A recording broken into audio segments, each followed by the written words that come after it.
उमेदवारी सुद्धा जाहीर केलेली आहे. तुम्ही कसं पाहता याकडे? नाही, चांगली गोष्ट आहे. मला 2 दिवसाआधी त्यांचा वाढदिवसानिमित्त फोन आला होता. हे पण बोलले की मी मुंबईला आहे. जर मी अमरावतीत असतो तर मी घरी आलो असतो. तर त्याबद्दल मी त्यांचे धन्यवादही मानले आणि त्यांना सुद्धा मी शुभेच्छा तेव्हाच देऊन दिल्या होत्या.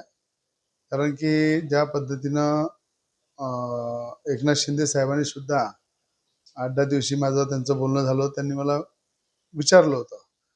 तर त्यांचा शिवसेना पक्ष बांधणीसाठी त्यांनी जो बच्चूभाऊ कडू यांना घेऊन शिवसेनेमध्ये घेऊन त्यांनी जो निर्णय घेतला तो त्यांच्या पक्षाचा निर्णय आहे. शिवसेनेचे नेते एकनाथजी शिंदेचा निर्णय आहे आणि माझ्या बच्चूभाऊ कडूंना शुभेच्छाच आहे की चांगला आहे. महायुती जो आपला धर्म आहे तो सगळ्यांनी पाळला पाहिजे. सगळ्यांनी एकत्र येऊन जिल्ह्याचा विकास केला पाहिजे. जिल्ह्याच्या हितासाठी पुढे आला पाहिजे. आणि मला सुद्धा काही दिवसाआधी आशिषजी जयस्वाल आहे, शिवसेनेचे मंत्री, संजयजी राठोड आहे आणि स्वतः एकनाथ शिंदेजींनी सुद्धा मला मध्ये सांगितलं होतं की बा तुम्ही शिवसेनेसोबत या. पण मी त्यांना सांगितलं होतं मी निष्ठेने देवेंद्र फडणवीस साहेबांचा कार्यकर्ता आहे आणि देवेंद्र फडणवीस साहेबांसोबतच मी आपलं राजकीय शेवट जो आहे म्हणजे राजकारणामध्ये जर मी आहे तिथपर्यंत निष्ठेने राज्याचे मुख्यमंत्री देवेंद्र फडणवीस साहेबांसोबतच राहील. पण मी महायुती म्हणून आपल्याला नेहमी सपोर्ट करत राहील आणि एक देवेंद्र फडणवीस साहेबांचा खंदा कार्यकर्ता म्हणून राजकीय जीवन मी त्यांच्यासोबतच राहणार आहे. राजकीय पूर्ण ताकदीने त्यांच्यासोबत राहणार आहे. म्हणून मी तुमच्याकडे येऊ शकणार नाही. पण आपल्या महायुती धर्मामध्ये नेहमी आपण सोबत राहून काम करू अशा पद्धतीने मी सुद्धा म्हणजे माझ्याबद्दलही त्यांची इच्छा होती की माझ्यासारखा कार्यकर्ता यांच्यावर आला पाहिजे. माझ्यासारखा कार्यकर्ता मला अनेकदा आशिषजी जयस्वालजींनी सांगितलं, संजय राठोडजींनी सांगितलं, स्वतः एकनाथ शिंदे साहेब जेव्हा भेटले ते स्वतः त्यांची इच्छा होती. पण या ठिकाणी मला असं वाटतं की बच्चू कडू यांना घेऊन त्यांनी या ठिकाणी शिवसेना पक्ष वाढवण्यासाठी शिवसेनेला मजबूत करण्यासाठी एक चांगला कार्यकर्ता त्यांना मिळालेला आहे.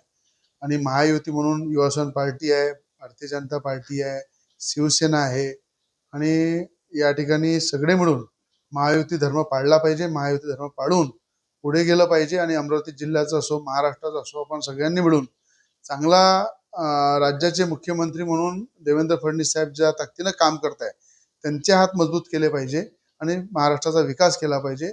याबद्दल बच्चू कडू यांना माझ्या शुभेच्छा. लोकसभा आणि विधानसभा निवडणुकीमध्ये दोघांनी एकमेकांवर टीका टिप्पणी केली की आता महायुतीमध्ये सोबत काम करावं लागणार आहे. कसं पाहता? असं आहे राजकारणामध्ये कुठलंही काही असं टोकाची भूमिका नसते. राजकारणामध्ये तुम्ही पाहिलं लोकसभेमध्ये जे झालं त्याचं चित्र विधानसभेमध्ये कसं उमटलं तुम्ही पाहिलं की लोकसभेमध्ये नवनीत राणाचा पराभव झाला.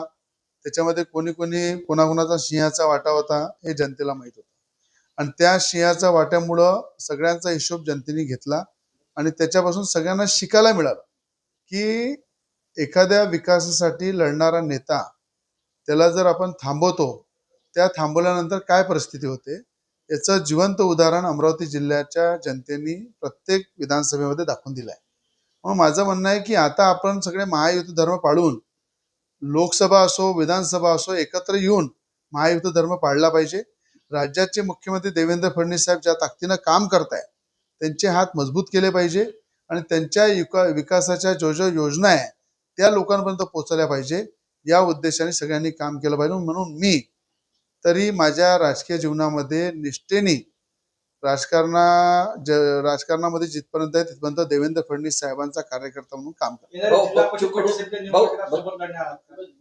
कडू आणि या रविराण यांच्यात दिलजमाई झाली असं म्हणायला हरकत आहे. आता काय मला वाढदिवसाचा त्यांचा फोन आला, त्यांना मी धन्यवाद म्हटलं आणि मला माहीत होतं शिवसेनेमध्ये त्यांचं चालू आहे त्यांचं प्रहार संघटनेचं विलिनीकरण आणि स्वतः शिवसेनेचा दुपट्टा घेऊन झेंडा घेऊन ते त्यात प्रवेश करणार आहे. त्याबद्दल मी त्यांना शुभेच्छा दिल्या तेव्हाच की बा चांगला निर्णय घ्या तुम्ही. आणि मला असं वाटतं राजकारणामध्ये वेळेनुसार आणि मला वाटतं आधी ते शिवसैनिक होतेच आणि शिवसेनेमध्ये गेले त्याबद्दल त्यांचं अभिनंदन आहे. आणि राजकीय वैर हा कायम कधी नसते. महायुती धर्म सगळ्यांनी पाळला पाहिजे. महायुतीच्या धर्मावर युती धर्म पाळला पूर्ण ताकदीने आम्ही काम करू आणि विकासाचं विजन घेऊन समोर